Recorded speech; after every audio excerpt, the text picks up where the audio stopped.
Welcome back, ladies and gentlemen, to another edition of Combat Corner, powered by Come On Now, the podcast. I'm your host, Rudy Rodriguez Showman. Hit that like button, subscribe to the channel, ring that bell, leave your comments. Yo, we're here to talk about BKFC 85. I know we're a couple days late. It was a crazy, crazy weekend. BKFC 85 was on Friday night at the Hard Rock. I was there. I posted a bunch of stuff on Instagram. Hadn't gotten around yet to doing the video on YouTube because just being real, a lot of stuff going on in college football this weekend. I was living in front of a computer and the TVs behind me. I was doing a 10-hour live on Saturday, doing all kinds of stuff on the Miami Hurricanes. And I was just tired at the end of the day. So here I am to do this recap of this awesome, awesome event. Like I said, I did do shorts that were on Instagram. So if you haven't followed us on Instagram, do follow us on Come On Now Podcast. That's where we post all our combat information. Obviously, you see Hurricanes Unfiltered. That's Miami Hurricanes. But all of our combat stuff, you can get it on Come On Now Podcast. Appreciate y'all jumping on board. Let's give a shout out to our sponsor of the show, Natalie Lopez, attorney at law. She practices in criminal defense and family law. When life hits hard, the law firm of Natalie Lopez hits back harder, man. For your criminal defense and family law matters, give her a call today at 954-888-8833. You can follow her on Instagram at nat.guilty. That's nat.guilty. Thank you, Natalie, for your continued support of our podcast, man. Thank you again. Folks, BKFC 85 was off the chain, man. It was an absolute banger, man. From start to finish, this card was absolutely sensational. There's some stuff that happened that maybe you would not want to see happen, like some stoppages. Yeah, but it is what it is. There is becoming a certain frustration that I know people are having because I talk to them, and there is a frustration with some of the stoppages that we are seeing. Not saying they're not proper. So let's get that out there right now. I'm not saying they're not proper, but we had a stoppage in the Howard Davis fight. I know about the cut. I know he had a piece of his eyelid cut and it split. And then he pulled it off at the end of the second round and tossed it. But it was a split right there and it was disgusting. But he didn't want the fight stopped. That dude would have kept on going. That dude does not quit. But the referee did stop that fight. Babu and Palomino, the main event of the card, fight got stopped at the end of round three. And then there was another stoppage due to a cut ear, like the G Perez cut. So there were some stoppages due to injury. And I know there are people that are not happy with some of these stoppages. I've spoken to them. These are people that are in the media.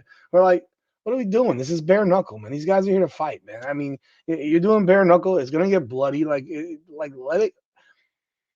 go, man. If these guys want to keep going, let it go. If they don't, then that's a little different. But unless it's so horrible that you say like they can't fight anymore. But again, that's just an opinion that a lot of people have.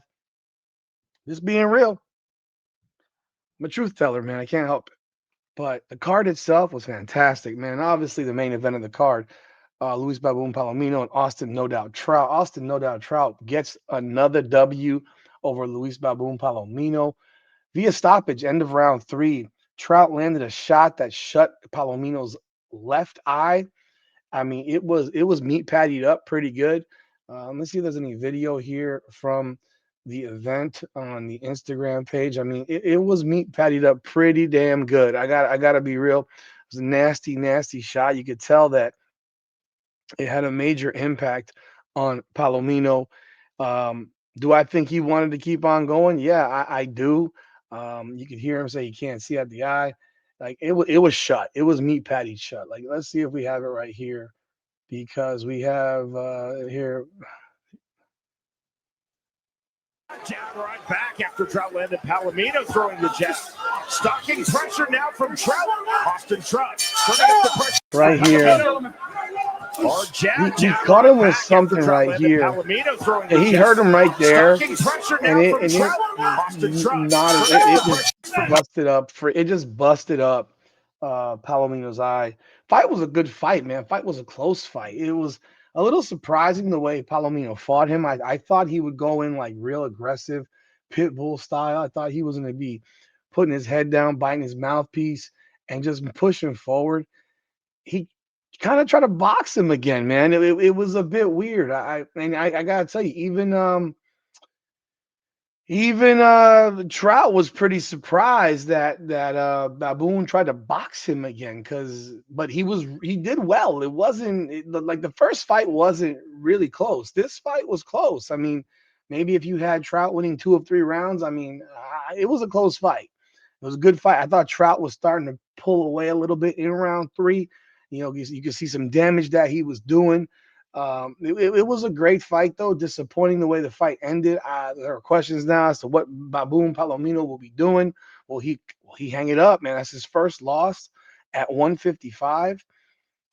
2 losses in a row to Trout. Trout's at 55 now. He's going to take on Franco Tenaglia probably sometime early next year. It's for the lightweight championship of BKFC.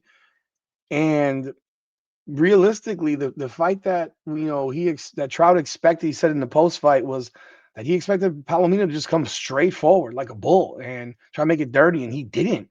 And so the training for Tanaglia will be pretty much the same because that's how Tanaglia fights all the time.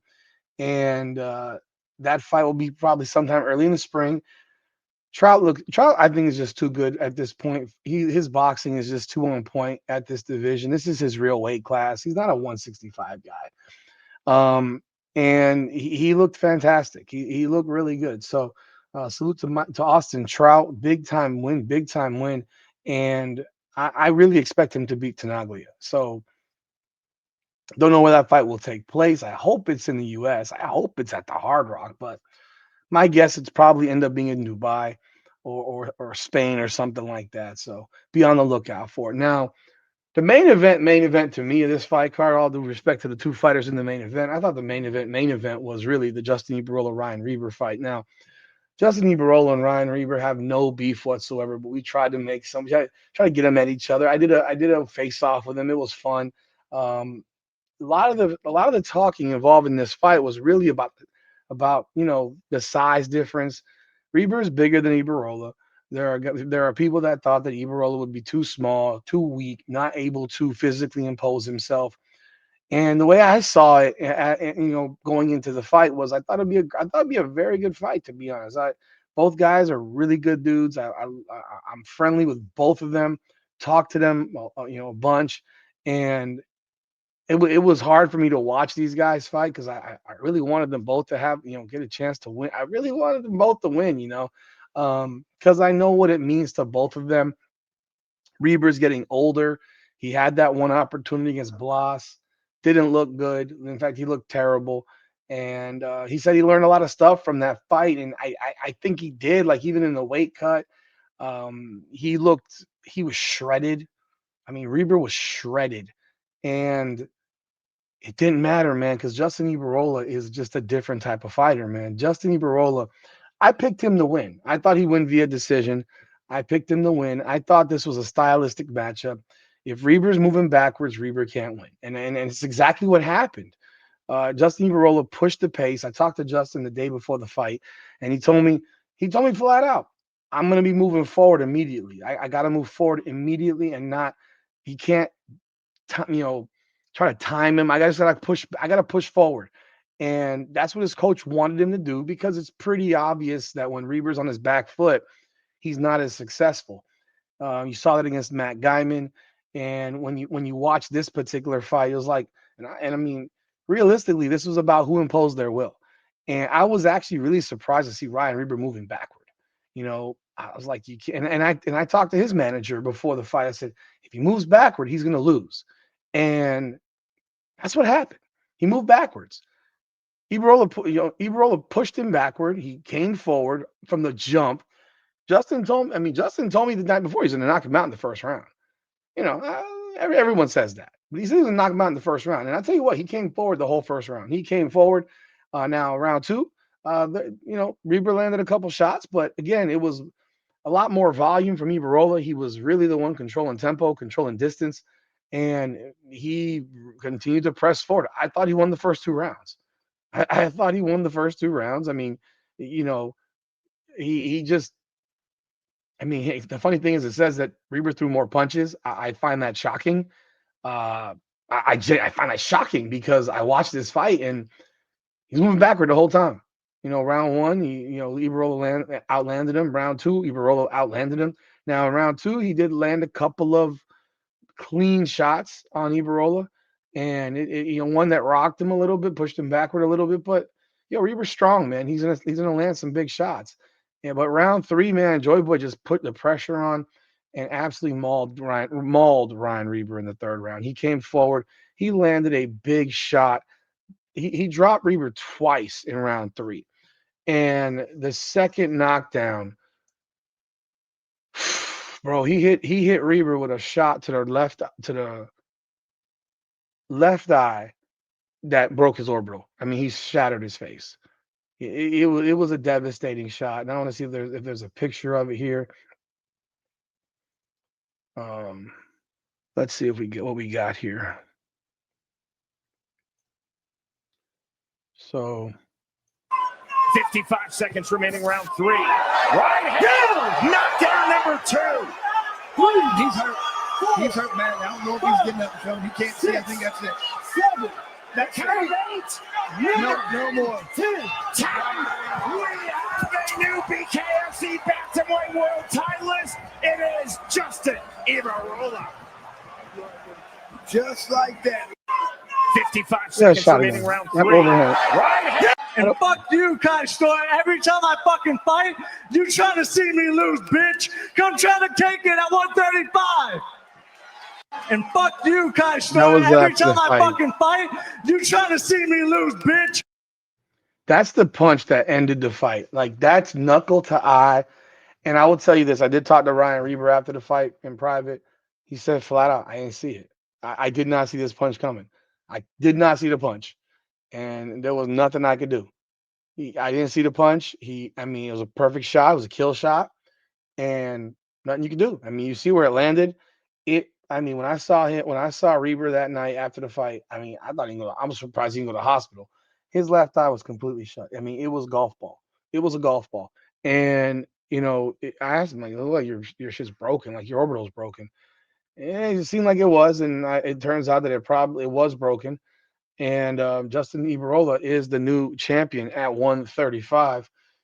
Could I see these two guys fighting again? Yeah, I could. I think it would make for another great fight.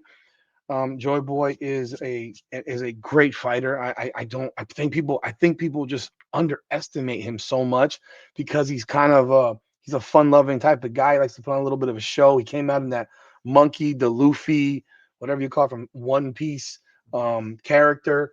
And that card, I looked it up, it's like for like $20,000. That's a craziness. That's like a Pokemon card, like it's called One Piece. And he came out to this character and he dyed his hair. He had a baby, bro, 2 weeks ago. 2 weeks on November 22nd. This dude had his first kid. Obviously not him, but his girlfriend, fiance. I mean, to go through that, to be ready to fight, impressive, man. Impressive. I think Justin is a sensational fighter. And again, all props to everybody in the division.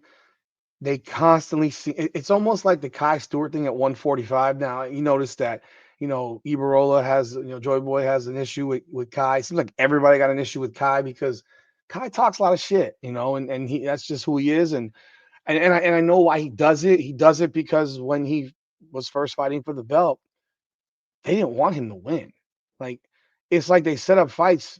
At least he feels that they set up fights for these guys to beat him. Like he felt like the HD fight they were pulling for HD. He felt when he beat Howard Davis. He felt like the Gallo fight, Brian Duran. Like he came down here to fight Gallo, and he beat him, dominated in fact. And you hear the shoulder stuff with Gallo, but at the end of the day, a fight's a fight, bro. And Kai Stewart dominated. They're not just with physicality, but with his cardio. His cardio is exceptional. And so you have a guy like that, and they constantly underestimate him, and you can see how he's gotten so much better, especially with his boxing, because it is bare knuckle boxing. The way he dominated the guy over, I forgot the guy's name over in Dubai. He dominated Jimmy Rivera. I mean, he's been absolutely sensational. He hasn't fought in a minute. They say there's an announcement coming. I don't know who it is. I think it's going to be a former UFC fighter. I'm not sure. At 145, it's not going to be Edgar Plazaola. I did talk to him as well. He had knee surgery after his fight, so he's going to be out for a little bit. He was told his next fight will be for the belt, whoever it is. So you know, it won't be Plazola right now. So I have a feeling it's going to be someone from the UFC, and we'll see if that happens. But he mentioned, Kaiser, you come to my stuff, want to see me lose. Well, in the post-fight press conference, these two guys went, back and forth. Ibarrola was, he went scorched earth, man. It's like, bring your bitch ass. He said, bring your bitch ass down to 135, strip yourself, and fight me for the belt. So that fight's not going to happen. That fight's not even remotely close to happening because there's a lot of fighters that want to fight Kai Stewart. That said, I look at them very similarly because they're both highly underestimated fighters, and Ibarrola is so damn quick. He's so technical. His boxing is really, really good, and he's cardio's good. He can take a shot, but he's surgical in approach, man. Could he be got? Sure, everybody can be gotten BKFC, man. I don't think this is one shot, but it's gonna be a tough one to take this dude out. If you ask me a question of who I would love to see this dude fight, it ain't gonna happen. But I would love to see him fight the former champion Alberto Blas, but that's not gonna happen because Blas is no longer in the BKFC, and you'll never see him again in the BKFC. But I think he would have. I think he'd give Blas a tough time personally because his quickness is serious. Like he's quick. So there are future fights that are up and coming. I've heard a couple of names for his next fight. Um, but we'll see, man. Congratulations to Justin Ibarrola, man. Like I said, I knew this was going to be a fight based on how it went, like in terms of who can impose. And it wasn't more about imposing; it was about Justin Ibarrola moves forward. If he's able to do that, he's going to win the fight. Period. If he moves forward, he's going to win. And that's what I said in my preview. Move forward, he wins. And Reber's moving backward, he loses. And that's exactly what happened. It just happened that he knocked him out and ended the fight in round 3. It was a sensational performance. So congratulations to Joy Boy. Reber did say he ain't done. He'll be back. I hope so for him. I know he's got some time to heal now because it's going to take probably at least 6 months with a broken orbital bone to get back to normal. But I wish them both the best. I wish Reber the best because I know the injury will be tough for him. And Joy Boy, congratulations again on the baby. Take a few weeks off, brother. Feature fight of the night: Leonardo El Zombo Perdomo, man. Corey Williams. This is the first time we have seen El Zombo pushed. He didn't knock him out in the first round. Didn't knock him out in the second round. It took 3 rounds. Perdomo finally finishes Corey Willis with a mean uppercut via knockout, but it was a fight that kind of exposed Perdomo a little bit. You got to be honest. You got to be honest. He knocked him out in round 3. He was exhausted. The first round, Corey Willis fought that fight exactly how. He fought the entire fight how he needed to fight it. Problem is, the reality is Willis doesn't have the power. He's tough, man. He's a tough dude, but he don't have the power to deal with Perdomo. And at the same time, you can see he got his hands way up, almost to the point where it's negligible for his punches to do much. A lot of wrestling, a lot of grappling, a lot of takedowns. It was a lot of falling on the floor, loss of balance both ways. That helped get the fight out of the first round because the amount of times that Willis was on the ground from a non-knockdown just extended the round. It made the round a lot shorter. So, you get out of the round 1, there was a point where I thought Willis dropped Perdomo, but they said that was a push as well. So I do believe he dropped him in the first round once. He knocked him on the first round, knocked him on the second round, but he knocked him down in both rounds. But tell you what we saw from Perdomo is that he has some cardio to deal with. And if I don't know when he's going to fight again, he wants to fight all the time. But I'm telling you right now, he ain't ready for Ben Rothwell. He's not ready for Ben Rothwell. Ben Rothwell is too big, too strong, and he will put that 6'7", 300 pounds on his ass. And Rothwell's a bully, man. He bullies. And I think that it's going to be a very, very tough situation for Ozambo without a couple. He needs to fight some guy. God, I don't even know who there is to fight right now at this point, at heavyweight.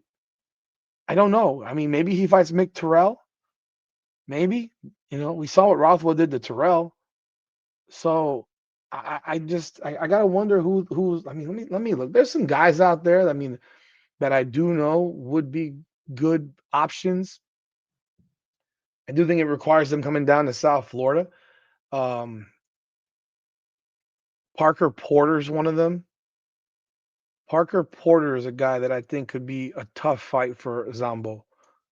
He is a 2-0 fighter. He's 6 foot four. He's 40 years of age. Parker Porter would be an interesting fight. These rankings, they got to. I mean, these rankings, they have Perdomo number 1, Terrell number 2, Josh Watson number 3. Again, that could be a fight. I mean, he's 6 foot, 78-inch reach. That's a ridiculous reach. He's 36 years old. I mean, and then of course against Terrell again Terrell.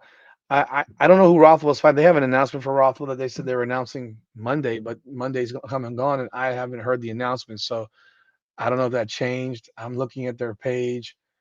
I don't see an announcement that's popped. So that again, we'll see what happens. But that was a big. It was a test for Perdomo. He needs to work on his cardio. He needs to work on you know grappling. He needs to be more crisp, not so always trying to knock you out.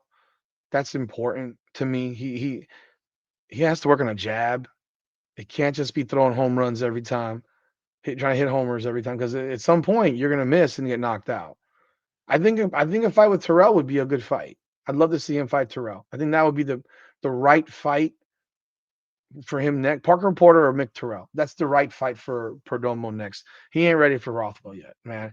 And I don't know if he'll ever be ready for Rothwell. He has to get that cardio in order, because the way he fought on Friday, if that was Rothwell would have finished his ass. This is my opinion. So he needs to work on those things. I think he knows that he's still learning and still getting better.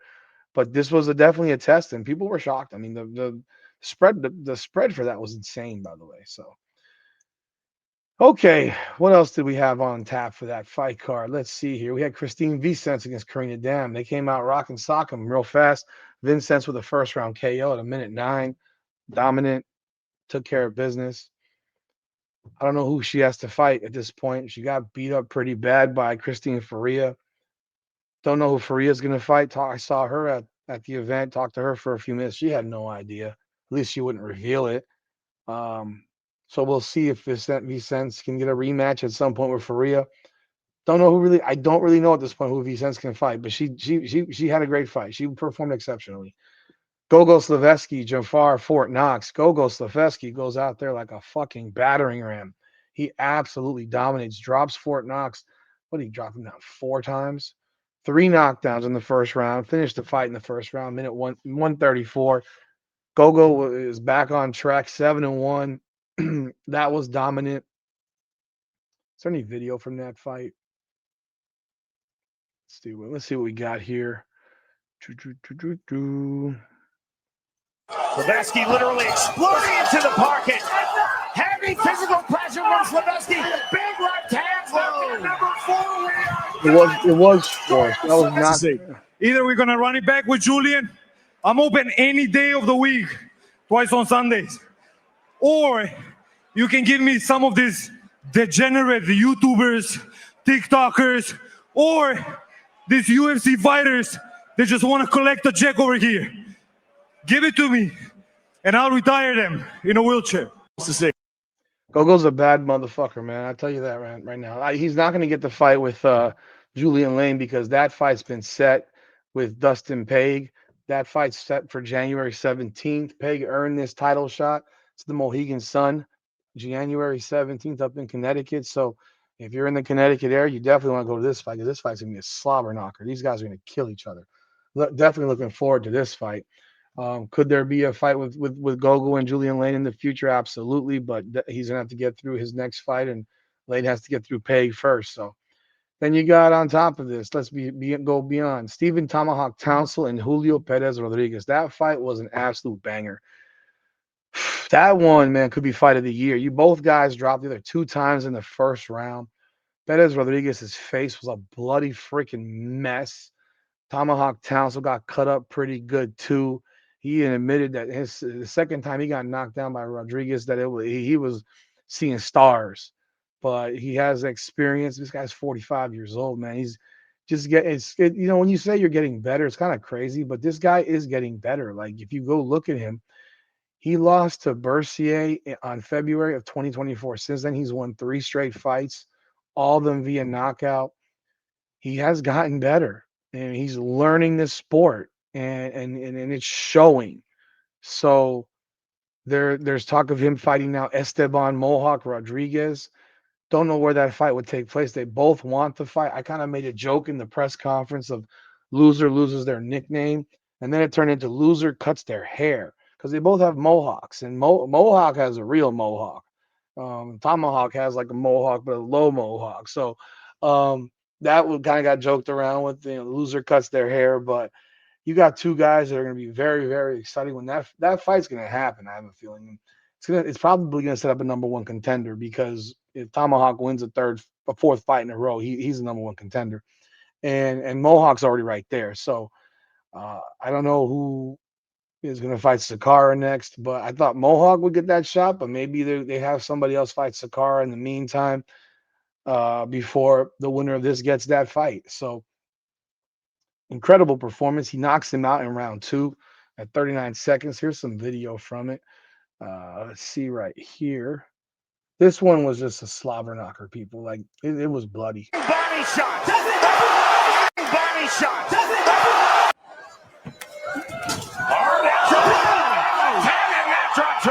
He dropped him 13 seconds in.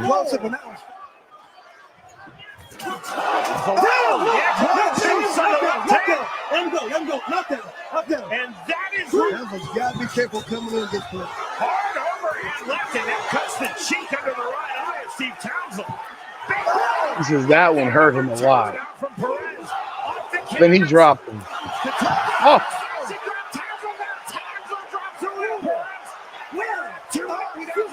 By Townsend. Heavy to the inside. Townsend digging body shot. That shit was nasty, people. That was a great, great fight. Hell of a look at that freaking picture. Hell of a fight. Hell of a fight, man. And then you hear Townsend's story. I mean, it's just it's heartwarming. I mean, you got emotional in the press conference. Loved watching that guy. Loved watching that fight, but this guy has gotten a lot better. So I look forward to the next fight. Now, this one's a tough one for me because I'm friends with Howard Davis. Howard Davis fought Ramiro Figueroa. Backstory on it: Figueroa had to cut his hair to make weight, from what I heard. Howard Davis got a cut, and I mentioned it. He cut his eye. And it looks like his eye got cut with fingernails. Like seriously, the way his cuts were, there were 3 cuts. It looked like they were fingernails. And that's what Howard felt like. He felt like he got eye gouged. So the fight got stopped at the end of round 2, and the referee stopped it due to that cut on the eyelid, and it sucked because it was a nasty cut, people. Like, I'm not gonna bullshit you. It was hard to look at. I don't know if there's any pictures of it. Let me see if we got anything from it. I think is that it? No, that's not it. Yeah, right here. Let's see right here. You can see right here. And this fight is over. Victory for Ramiro Figueroa in the win of his life. It was a good fight. It was a good scrap back and forth, but HD, the cut was so disgusting. If I could find a photo of it, here, I can find it here. HD's picture's right here. This is his page. This is the cut. Oh God, it's like it's split. Like you can see that cut. That cut's bad. And he says it's the worst thing he's ever felt. It's the worst thing he's ever felt. Now, the sad part about all this, besides him taking a loss, is that HD retired this weekend. He called it quits. And I love watching that dude fight. So nice. He's a nice kid. He's not young. I mean, he's 31 years old. Not a kid. He's a grown man. But I'm 40. I just turned 48 today. And he's a great kid. He's been through so much. He's a great fighter, and sad to see him go. Sad to see him retire. Um, but you know, I mean, a little birdie did tell me that there's one fight he would come back for. So I'm gonna get Howard on the podcast. I did talk to him today. I'm gonna have him on a podcast probably sometime next week because I'm gonna be away tomorrow, and I'm taking the week off for the most part. But I'm gonna get him on the podcast probably sometime next week, and we'll chop it up, man. Again, it's been a pleasure. It's been a privilege and an honor to watch this guy fight. And I mean, he was on the BKFC show today, and he talked about it. I mean, I don't know what he has in store, but I think the cut on his eye kind of, I'm not going to say it scared. I think it scared him a little bit. He told me it was like he got eye gouged, and it's like you have and in between rounds he ripped the piece off and threw it because he didn't want the fight to get stopped. But he says this shit hurt. I mean, it was bad. Um, so I'm like, you can't blame the referee for the judge, the doctor for stopping it. It was bad. Because he needed to have that stitched back together. And I mean, who the hell knows how that crap heals? I have no idea. But HD has decided to call it quits for the time being. Again, there's one fight that he would come back for. I know one. you know, Other than that, yeah, he's done, man. He is done. You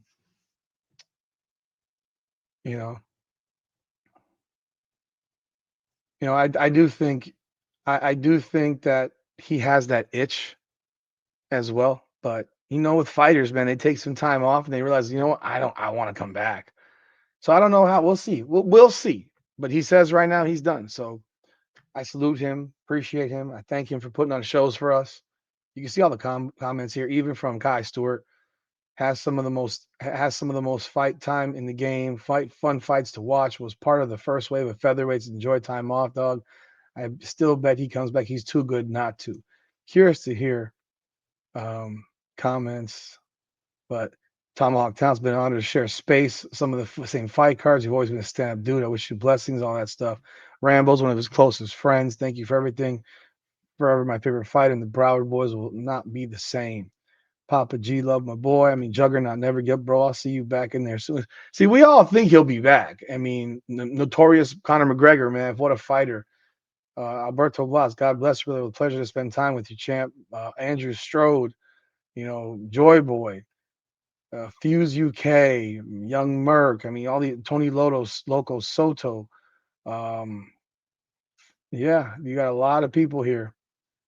Fighters that are, get down James Brown. He fought him. He beat him. The guy taught me a lot. He made Bare Knuckle worth it to me. True champ. I mean, like, there's not a person out there that's going to have a negative word to say about, Howard Davis and the type of fighter he is and the balls he brings to the ring, man. He's just a dog, man. And they're gonna miss having him here, bro. I mean, at least for the time being, until he comes, if he comes back again, they're gonna miss having him. I tell you that right now. Continue to go. G Perez gets a win. G Perez, the cut man, he was back in the ring. He fought Chancey Wilson. That went 4 rounds. I talked to G after the fight. I mean, I think he had some hand issues after the fight from it, but I think he broke his hand actually. But G gets the win in the fourth round via knockout. Chancey Wilson was a tough nut to crack because he's 5'2", and G expected Chancey Wilson to just come forward, and he didn't. And he made G come to him. And I thought the fight was a lot tougher than G probably expected it to be. So looking for, I mean, G gets the win, fourth round TKO. What's up? What's up next for him? From what I'm hearing, it's a fight with John Dotson for the belt. This fight, he was supposed to be taking on Andrew Strode. Don't know what Andrew Strode has decided to do. I've heard some things. I'm not gonna, say them out loud, but you can read between the lines if what's going on is going to happen. If G fights John Dotson for the strap, you can pretty much deduce 2 and 2 and figure out what happened with Andrew Strode because um, I don't know what happened. I think Strode really wanted that fight with Dotson, but they felt like he needed to fight G Perez again because that was not a win. I mean, we all saw it. G Perez was winning that fight. He won the first 2 rounds. I mean, it is what it is. And that was not the way you get a belt. I mean, people can say what they want. Cut on the ear and from what they say, it was fingernails that caused it. So G Perez, congratulations, and his fiance is due to give birth anytime soon as well. So he's having a baby soon now. Gaston Reno, this guy, man, this one he stopped Dusty Sparks via ear cut, like similar to G Perez's ear cut. Reno has a huge fan base out there, man. The Uruguayans they talked about they're gonna go to Uruguay. I tell you, the first round, I thought Reno struggled a bit. I thought he lost that round, but round two he poured it on and he got the job done. So salute to him. Let's see what happens with those with that fight in Uruguay. And then of course this card was crazy. The free fights, early fights. Rambo Russo, knockout of the night. Knockout of the night. Rambo is up, improved to 4-1. He knocks out Ace Samples. That was a devastating knockout. Let me see if I can find it for you. Okay, let's see if we can find it right here. Let's go back. I gotta put it on the screen so you can see it. Let's go right here.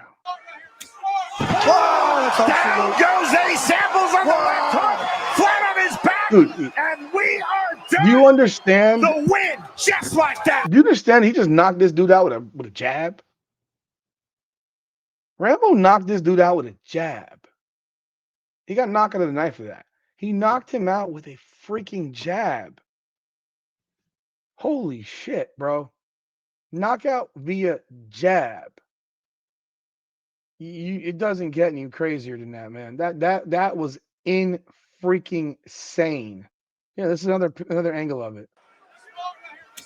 Down goes Ace Samples on the left hook, flat on his back, and we are done. The win, just like that for Rambo Russo. Listen, man, I'm the new teacher of BKFC. I'm going from class to class, weight classes, and I'm schooling these boys. Man, I'm the new teacher of the Bare Knuckle game. Come on, ma. Listen, in the face of Ace, just a beautifully placed jab, and it perfectly. That was an earlier He was knock. the last one, all Shiro E. Like he knocked him down twice with a jab. Samples came into this fight weighing about 160. This was a fight at 35, and Samples was weighing close to 160, and Rambo told me he was weighing about 140, 142. Yeah, outweighed him by 20 pounds. Outweighed him by 20 pounds. Rambo wants to fight at 125. That's the division he wants to fight at. He wants to go back, but he can't find fights at 25, so he'll just fight anybody right now. And he got that W, man. It was a big time win for him. And look forward to seeing him fight again. I'm sure he'll be back soon. It's amazing. A couple of years ago, he got arrested at the Hard Rock, and he talked about it in the post-fight press conference. He got arrested in the Hard Rock, and on a day he's supposed to fight, and the fight got canceled naturally. So here he is now, a few fights later, and he's back. He's really in the mix, man. He's really right there. He's real close. You could see him having a title shot sometime in the near future, probably sometime this year, 25. I have a feeling he'll be fighting for a title this year. Then you go into the next fight in the early card. You had Peter Peraza and Fames. Peter Peraza came out on a mission, man. Peter Peraza's gone through a whole bunch of crap of late. He came out on a mission. He came out guns freaking blazing. He puts out Fames real fast, just overpowered him, just so strong, physical, just dominant. That fight would have been over. Like Right back to it goes Peraza. Like he wasn't waiting around. Peraza can see the finish line, tries to reach it out that body. That Like, fight he wasn't waiting, man.